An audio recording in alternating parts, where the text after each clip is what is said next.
The holiday blues are as real as the wind that blows. The holiday blues happen for lots of reasons. Maybe someone you love passed away close to Christmas, or maybe you don't have any family to spend the holiday with, or maybe you don't like the family that you do have to spend the holiday with. Perhaps some of the things that you had planned did not go the way that you had planned, or all the social things are overwhelming, or you don't have any idea what to get the people that are on your list. Let's not forget about money troubles, like lack of money, or overspending, or not being able to pay your bills. Another thing that causes problems is seasonal affective disorder. Whatever the reason for the sadness, stress, or other heavy concerns that hit us during the holidays, the feelings are real. While the things that we're going to talk about won't necessarily change the fact that the holiday blues do happen, it can make them easier to deal with and less likely to impact your holidays in a negative way. These are often things we know, but it's helpful to be reminded.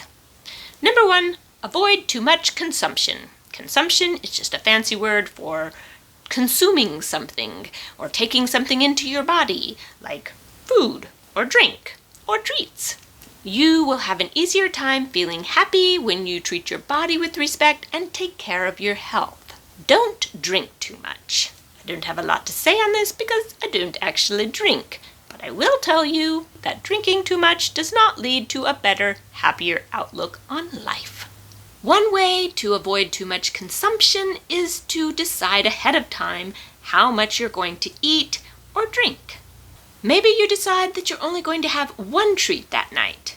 It is much easier to not make an extra trip to the dessert table than it is to say no when you're standing in front of all the yummy treats. While it still can be hard to say no to all the scrumptious treats and such, it is much easier if you decide before the treat is in front of you.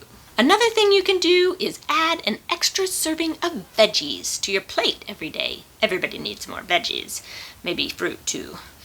If you fill up on veggies, you are less likely to fill up on treats. The point is, if you're eating like crap, you will start to feel like crap, both physically and mentally.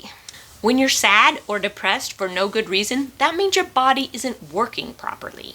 While deciding not to eat treats will not cure depression, it does make it easier to fight. Number 2, stay off or limit social media. Moderation in all things, especially during the holidays. Social media is supposed to make us feel more connected, but it often leaves us feeling more lonely. It can make us feel like we aren't good enough or that we're always missing out, because it makes it difficult to create reasonable expectations for life. Nothing beats one-on-one, face-to-face interactions. Social media makes it easy to feel like we should always be having some kind of a wonderful, fabulous time, because social media only shows the awesome highlights of everybody's life. But highlights means that they edited out the hard parts. It's okay for life to not always be super amazingly fabulous. It's okay for it to just be okay, or even rotten sometimes. But only sometimes. You shouldn't have rotten all the time. That's not very good. We learn from change. We need highs and lows in our life because that's how we learn. Food tastes significantly better when you are really, really hungry than it does when you are eating because you are bored. We appreciate a 50-degree temperature day in the spring after sub-zero temperature days far more than we do a 50-degree temperature day in the fall when we've just been having 70 or 80-degree weather. Unless, of course, you're really looking forward to wearing a new sweater or something, and then the 50-degree day would be nice in the fall, so there's that. There is so much pressure to always be having a wonderful time, especially during the holidays. Are you chasing unreasonable expectations? You cannot have the best Christmas ever every single year. You just can't, you can't top Christmas every year. If you try to do that, the goal quickly becomes unreachable. You have to get rid of the expectations. A humble holiday is more likely to be the best holiday ever than a holiday where we wear ourselves ragged trying to make everything perfect, or we spend way too much money. Which brings us to number 3. Do not spend money that you do not have. This one is self-explanatory. A big reason for holiday blues is the pressure to have a material holiday. and the inability to fund that materialism. I'm not going to spend too much time on this because I have some other videos about this topic on things like how to spend less at Christmas and how to make ends meet when you're in a money crunch. Material purchases don't bring happiness. They bring stress. So don't spend money you don't have. It's the fast track to misery. Number 4, balance your sense of loss with hope. If your holidays have powerful negative memories like the death of a loved one or tragedy that shattered your life as you knew it, then you have a lot of work ahead of you. The holidays won't magically become wonderful, just like your life doesn't magically become wonderful after hard trials like death or divorce or losing your house or, well, there's too many to list. You have to work at it. You have to look for the good. Keeping a gratitude journal is something that kind of helps with looking for the good.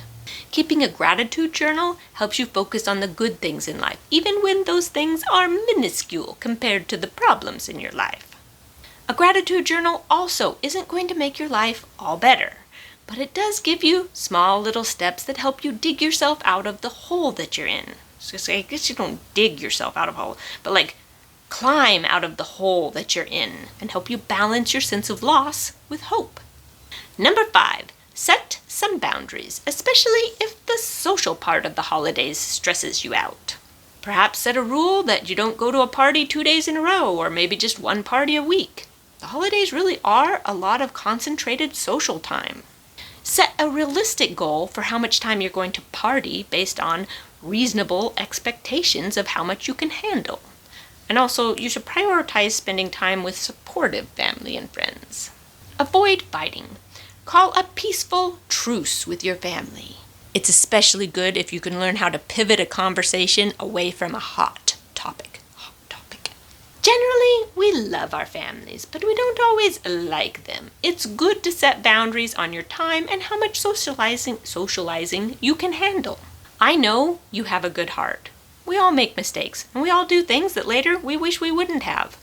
Use the goodness in your heart to guide yourself towards the person that you want to be. Be kind, drive safely, and I'll see you on the next episode of A Lolly Life. Merry Christmas!